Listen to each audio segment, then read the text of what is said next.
সময় কেন তুই মুস্কি হাসি দিলি? এই পরিস্থিতিতে কেন তুই হাসলি? বল, মিথ্যা বলবি না। আসিয়া ভাই ফেরাউন রে, আমি বললেও তুই বিশ্বাস করবি না। শোন, আমি আমার মালিকের কাছে তোর মতো জালেমের কাছ থেকে পানা চাই। আমি আমার মালিকরে বলছি, মালিক আপনার পাশে আমার একটা ঘর বানায়া দেন। আমার মালিক এই মুহূর্তে আমার চোখের সামনে আমার জান্নাতটা ধরে রাখছে। আমি জান্নাতের নাচ নিয়ামত দেখা, জান্নাতের বালাখানা দেখা আমি আর মুখ সামলাইতে পারলাম না। আমার সমস্ত কষ্ট আমি ভুলে গেছি, আমার আনন্দ আমি আর থামায়া রাখতে পারলাম না। তাই মুসকি হাসি মারলাম। ফেরাউন না পাথরটা লইয়া আসিয়ার মাথার মধ্যে মারছে। আসিয়া শাহাদাত বরণ করছে। আমার যুবক ভাই বলুন তো দেখি, ঈমান দিছে? আরো জোরে। ঈমান দেয় নাই গো, ঈমান দেয় নাই, ঈমান দেয় নাই, ঈমান দেয় নাই। ঈমানের পরীক্ষা দিছে। পরীক্ষায় 99 নয়, 100 পাইছে। সুবহানাল্লাহ। আমার যুবক ভাইরা, আজকে জায়গায় জায়গায় আমরা ঈমান বিক্রি করি। ঈমানের কোনো জজবা নাই। শুধু আমরা মনে করি তসবিহ আছে, টুপি আছে, আর পাগড়ি আছে, আর 5 ওয়াক্ত নামাজ আছে, এটার নামই বুঝি ইসলাম। না, এটার নামই শুধু ইসলাম না। ইসলাম আপনাকে শুধু বলছে মাথা পাগড়ি লাগায় সুবহানাল্লাহ বলতে। আপনার আরো কাজ আছে না নাই? আপনার পাশে অপকর্ম হচ্ছে, আপনার পাশে বিভিন্ন ধরনের মাদকের ব্যবসা, আপনার সামনে জেনা, ব্যভিচার, খুন খারাপি, সুদে ঘুষে হচ্ছে, আর আপনার জানালি সুবহানাল্লাহ। আপনি তসবিহ সুবহানাল্লাহ পড়েন, আর যদি এরকম খারাপ কাজ দেখেন আপনি এখন এটার সাথে আমার সম্পর্ক নাই। এটার নাম ইসলাম নয়। আপনার আরো কিছু কাজ আছে। সমাজের মধ্যে যদি অপকর্ম হয়, আপনার শক্তি থাকলে আপনি হাত দিয়া চেষ্টা করেন। আর আপনার যদি শক্তি নাও থাকে, মুখ দিয়া করেন। 3 নম্বরে অন্তর দিয়া ঘৃণা করেন। আমরা 2টা বাদ দিয়া এখন অন্তর দিয়া ঘৃণা করে আছে পালায়, তাই লোক পালানো। আপনারা কি বলছে 3 নম্বরে দেখে? আপনার সামর্থ্য থাকলে হাত দিয়ে আপনি চেষ্টা করেন। সমাজের মধ্যে এখন ইমান চুর ঢুকছে, ইমান চুর ঢুকছে। আমরা সব জায়গায় অ্যালার্ট থাকতে হবে। ইমান চুরদেরকে ইমান চুরি করতে আমরা দিব না। ইমান চুর ঢুকছে। ইমান চোরগুলি মাথায় টুপি লাগায়া, মুখে দাড়ি লাগায়া, পাঞ্জাবি লাগায়া মানুষের ঘরে ঢুইকা ইমান নিয়ে যেতেছে। বেড়া বেড়ি সব এক জায়গায় ধরে হরিমান নেয়। শুধু নামাজ রোজার মধ্যে সীমাবদ্ধ থাকলে চলবে না। এগুলার ব্যাপারেও কড়া ভূমিকা নিতে হবে। ইমান চুরে যেন ইমান চুরি না করতে পারে। সংখ্যায় যদি কম হন, ইমানি জজবা নিয়ে আলামের আসমান থেকে সাহায্য আসবে। আপনার ভিতরে থাকতে হবে, আমার এলাকায় কোনো শিরিক আর বেদাত কাজ করতে আমি দিব না। থাকতে হবে, চেষ্টা থাকতে হবে। আপনি এদিকে সাহায্য করেন, এদিকে আরেক বেড়াইয়া বেড়া বেড়ি একখান জমাইয়া ইমান লয়ে যেতেছে। আপনি তসবিহ জবাত আছে, আপনার এই কথা আল্লাহ বলে নাই। আমার যুবক ভাইয়েরা, ইমানের পরীক্ষা আসবে, কোনো সন্দেহ নাই। গরিব অবস্থায় আসতে পারে। আমরা দেশে বেশি গরিব হইলে, অভাব হইলে আল্লাহ আমারই দেখছে, আর কেউ দেখে না। তো বুঝতে হবে, গরিব অবস্থায়ও মালিক কিন্তু পরীক্ষা নিতে পারে। আবার তেমনি ধনী বানায়, কোটি কোটি কোটি কোটি হাজার কোটি টাকার মালিক। বাংলাদেশে বাড়ি ঘর করেও তার হয় না, গুলশান বনানীতে বাড়ি করেও হয় না, দেশের বাহিরে বেগম পাড়ায় বাড়ি করে তারপরও হয় না, সুইস ব্যাংকে টাকা রাখে এরপরও হয় না। এত টাকার মালিক বানাইলেও বুঝতে হবে এটাও তোমার পরীক্ষা। টাকার মালিক হইয়াও তুমি মালিকরে ভুলো কিনা সেটাও আমার মালিক পরীক্ষা করে। আবার গরিব হইছে, গরিব হইয়াও যদি সর্বহালতে বলো আলহামদুলিল্লাহ, আমার মালিক খুশি হয়ে যায়। ঠিক নেই? যুবক, গরিবী হালতে মালিক পরীক্ষা নেয়। যেমন হাসরের মাঠে বহু মানুষ বলবে, আল্লাহ আমি গরিব ছিলাম, গরিব হওয়ার কারণে দিন আনি দিন খাই, দিন আনি দিন খাই, আল্লাহ আমি অভাবের কারণে আপনার ভুল আমি করতে পারছি না। মানুষ এরকম কথা বলবে। আল্লাহ বলবেন, তুই গরিব ছিলি যে আমার ইবাদত বন্দী করার সময় পেয়েছ? বলেন না, আল্লাহ খাইলে করতাম। আমি না খাওয়ালে পেটের বুকে আমি মাথা করতে ঘুরে যাই না। আমাদের আবাদত করবো কোন সময়? আমি গরিব আসলাম, এই জন্য আপনার আবাদত করতে পারি না। আল্লাহ ভাইবা আমার আবু বকরের চেয়েও বেশি তুই গরিব ছিলি। গরিব সাহাবীদের কি দাঁড় করাবে আর বলবে দেখ আবু বকরের পরে আল্লাহ এবং রাসূল ছাড়া কেউই ছিল না, তারপরেও আমারে ভুলে নাই সুবহানাল্লাহ। অনেক মানুষ বলবে আল্লাহ আমি এত অসুস্থ ছিলাম, আমার চোখে দেখতাম না, মাথা ঘোরায়, পেটে ব্যথা করে, বিভিন্ন ছোট ছোট অজুহাত আল্লাহর সামনে দাঁড় করাবে। এগুলা কি গ্রহণযোগ্য হইল? আল্লাহ কতদিন আসতে বলে আল্লাহ মাঝে মধ্যে থাকতাম অসুস্থ, এই বেলা আমার মাথা ঘোরাতে, এই বেলা আমার পেটে ব্যথা করে, হারকে চোখে দেখি না, কত সমস্যা আসলাম, কেমনে ইবাদতটা করতাম। আল্লাহ কয় আমার আইয়ুবের চেয়ে বেশি অসুস্থ ছিলি। 18 বছরে 18 সেকেন্ডের জন্য আইয়ুব নবী আমি আল্লাহরে ভুলে নাই। কেউ বলবো আল্লাহ আমার তো টাকা পয়সা এত বেশি দিচ্ছেন, এত টাকার মালিক আপনি বানায়া দিচ্ছেন, মাত্র কোরবানি হইল শেষ না, টাকাও শেষ না, আমার আছে বেগম পাড়ায়, আছে সুইস ব্যাংকে, এরপর আমার শেষ হয় না।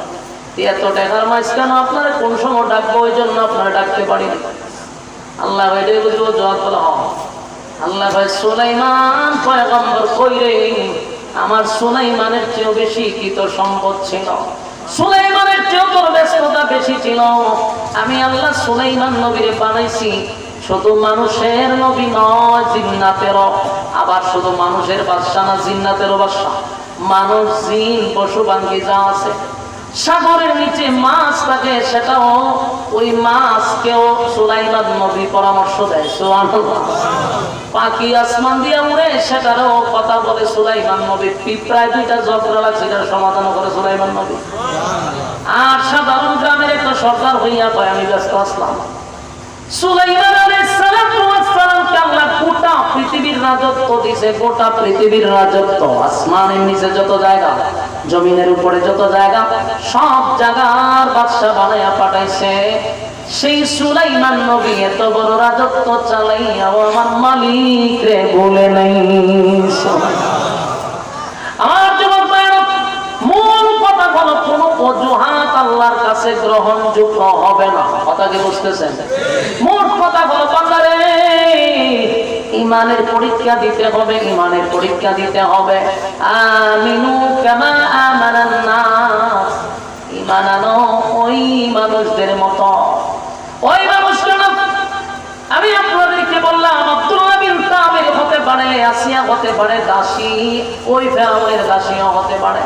আবার বেশিরভাগ সাহাবায়ে কেরামদেরকে বোঝাইছে, কারণ তারা ইমানের পরীক্ষা দিছে। কথা হয় না?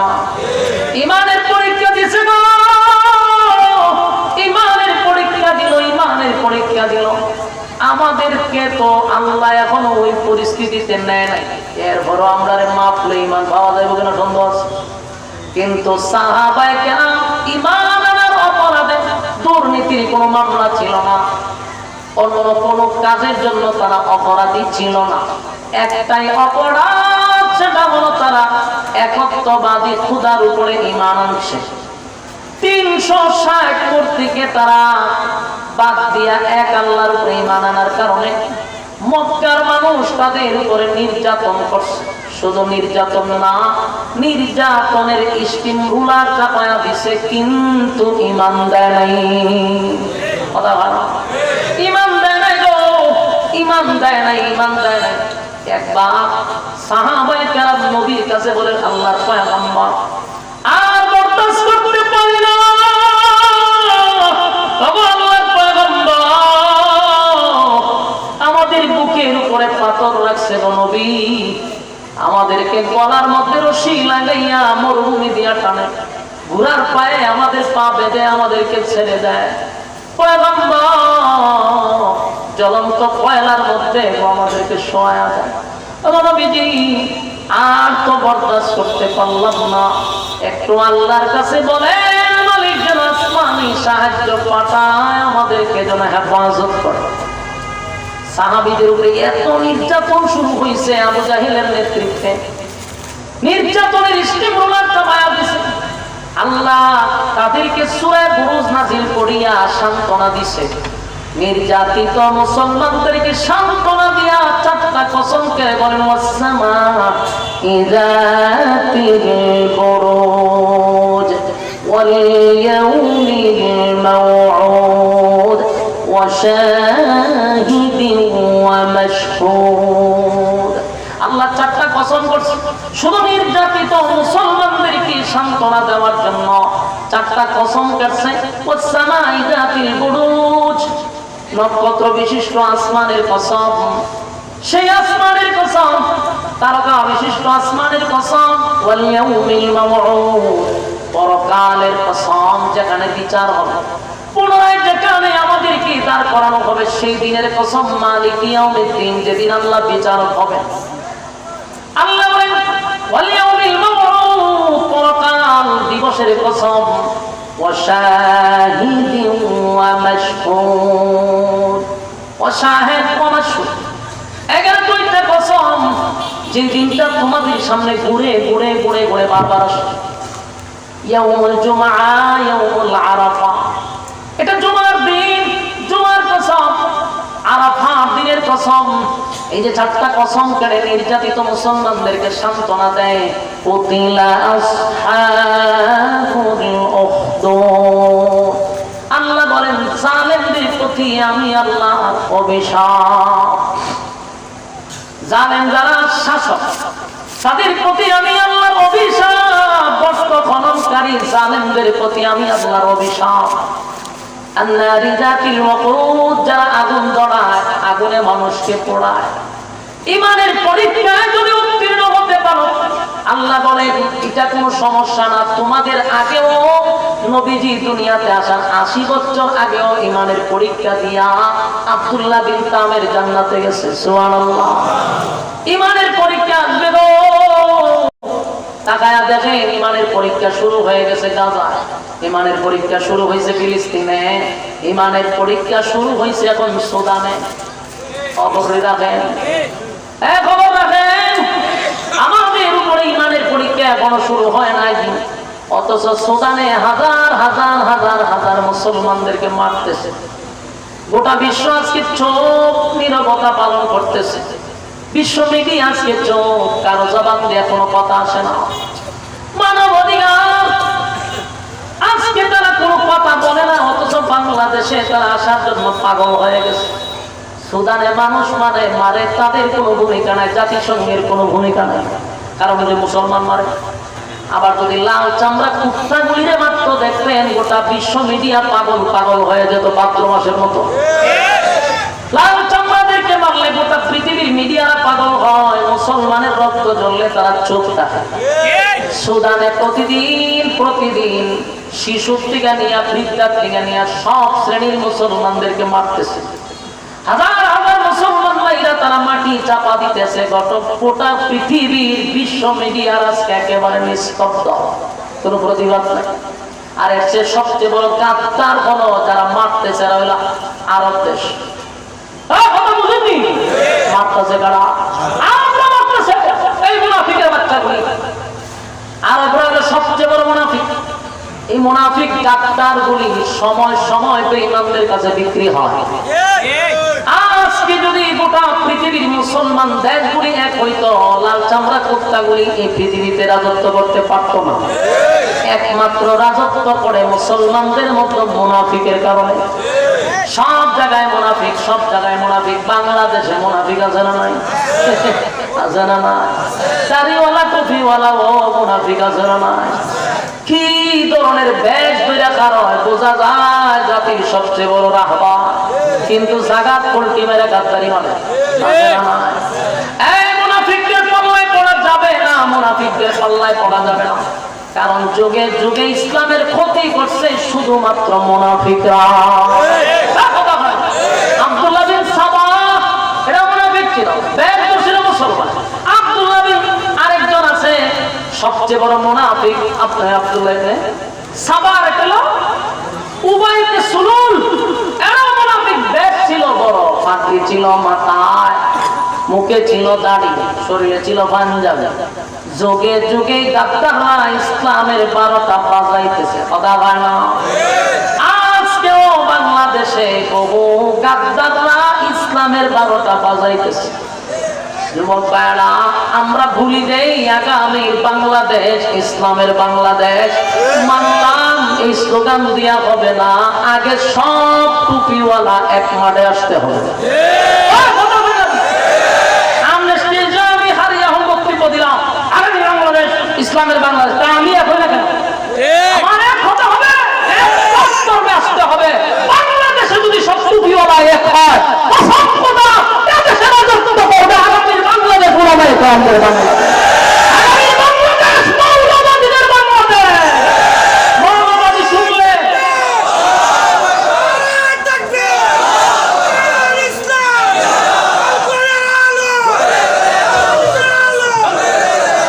আগামীর বাংলাদেশ ইসলামের বাংলাদেশ স্লোগান দিলেই চলবে না, আগে টুপিওয়ালারা এক হতে হবে। টুপিওয়ালা এক না, এটা খারাপই আমি যারা মৌলবাদ বলে এরাই যদি আগামীতে মৌলবীরা এক হয়, আমি চ্যালেঞ্জ করলাম আগামী বাংলাদেশটা মৌলবাদদের হবে। মৌলবী হলে সুলকা এই বাংলাদেশে আলেমদেরকে মাইনাস করে অতীতেও কেউ রাজত্বে থাকতে পারে নাই, ভবিষ্যতেও থাকতে পারবে না। কিন্তু আমার একটা বক্তব্য প্রতিদিন বলতে থাকি, আমরা যেন জাতির কাছে টিস্যু না হই। আমরা আমাদেরকে মানুষ প্রয়োজনে ব্যবহার করবে কেন, আমাদের কাছে পরামর্শ নিতে আসতে হবে। আমরা কেন তোমাদের টিস্যু নিতে যাবো? আমাদেরকে কেন ইউজ করবা? বারবার মৌলবীদেরকে টিস্যুর মতো ব্যবহার করে। আমরা টিস্যু নয়, আমাদের কাছে আসতে হবে, আমাদের কাছে মাথা নত করতে হবে। এদেশে থাকতে গেলে আলেমদেরকে মাইনাস করে স্বপ্ন দেখবেন না, কারণ বাংলাদেশের সব মানুষ কোনো না কোনো কাজে আলেমদের সাথে জড়িত। আমরা কিভাবে মাইনাস করবেন? এই যে রাজনগরের মসজিদ ইমাম সাহেব, এই ইমাম সাহেবের অধীনে পুরো রাজনগর, কথা বলে গেলে মহিষপুরের ইমামের সাথে সব মহিষপুরের মানুষ জড়িত। প্রত্যেকটা 68,000 গ্রাম বাংলার মানুষ কোনো না কোনো আলেমদের সাথে জড়িত। তাহলে যে কোনোভাবে হোক, ডাইরেক্ট হোক ইনডাইরেক্ট হোক, আলেমদের সাথে মানুষ জড়িত। আপনি আলেম মাইনাস করবেন কেমনে? যদি আলেম মাইনাস করার স্বপ্ন দেখেন, তাহলে স্বপ্ন ভুলে যান। যদি টুপিওয়ালা এক হয়, কসম খোদা বাংলাদেশ আমাদের হাতে, ঠিক কিনা বলে? আমরা শাসন চাই, ইসলামিক শাসন, ঠিক কিনা বলেন? আমরা শাসন চাই, কোরআনী শাসন, ঠিক কিনা? চাই চাই ইসলামী সরকার চাই, চাই চাই কোরআনী শাসন চাই, চাই চাই ইসলামী সরকার চাই, চাই চাই কোরআনী শাসন চাই। আগামীতে এদেশ হবে ইসলামী দেশ, এক হও মুসলিম ভুলে বিদেশ, ঠিক না? আগামীতে এদেশ হবে ইসলামী দেশ, এক হও মুসলিম ভুলে বিদেশ। কথা বলা চাই চাই ইসলামী সরকার চাই, চাই চাই কোরআনী শাসন চাই, চাই চাই ইসলামী সরকার চাই, চাই চাই কোরআনী শাসন চাই। যেতায় পাখি গাছে গেয়ে যাবে গান, মুখে মুখে শোনা যাবে শোকের স্লোগান। যেতায় পাখি গাছে গেয়ে যাবে গান, মুখে মুখে শোনা যাবে শোকের স্লোগান। গরিবি ধনী সবে হবে বাই বাই, গরিবি ধনী সবে হবে বাই বাই। চাই চাই ইসলামী সরকার চাই, চাই চাই কোরআনী শাসন চাই, চাই চাই ইসলামী সরকার চাই, চাই চাই কোরআনী শাসন চাই। কামানের গোলা যেটা করবে না দূর, শান্তি সুখের দরা কি যে মধুর। সন্ত্রাস মুক্ত পৃথিবী চাই, সন্ত্রাস মুক্ত বাংলাদেশ চাই, চাই চাই ইসলামী সরকার চাই, চাই চাই কোরআনী শাসন চাই, চাই চাই ইসলামী সরকার চাই, চাই চাই কোরআনী শাসন চাই। আগামীতে এদেশ হবে ইসলামী দেশ, এক হও মুসলিম ভুলে বিদেশ, ঠিক না? আমরা চাইনি খালি মুখ দিয়া না, এক হতে হবে। যদি আমাদেরকে ডাক দেওয়া হয়, যদি বাংলাদেশে যে কোন স্থান থেকে আলেমরা ডাক দেয়, আমরা আছি ইনশাআল্লাহ। বিশেষ করে মাতব্বর থানার ভিতরে যদি মুফতি ওয়াজেদের সাহেব সহ, রানী সাহেব সহ যে কেউ আমাদেরকে যদি ইসলামের জন্য ডাক দেয়, মাথায় কদম বেঁধে রাখবো ইনশাআল্লাহ। আমরা প্রতারিত হতে চাই না। আগামী বাংলাদেশ ইসলামের বাংলাদেশ। আমাদেরকে আল্লাহ সবাইকে কথাগুলির উপরে বললে ওয়ালা শুনলে ওয়ালা উভয়কে সহি হাদিসে